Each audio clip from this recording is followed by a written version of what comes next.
issued severe thunderstorm watch number 418, effective until 12 a.m. Friday.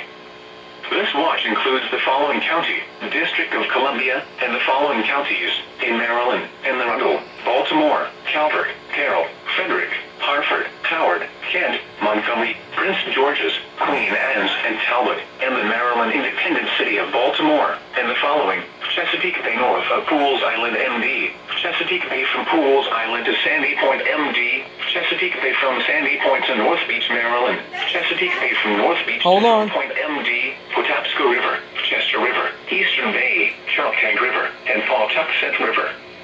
Remember, a severe thunderstorm watch means the conditions are favorable for the development of severe weather, including large hail and damaging winds, in and close to the watched area.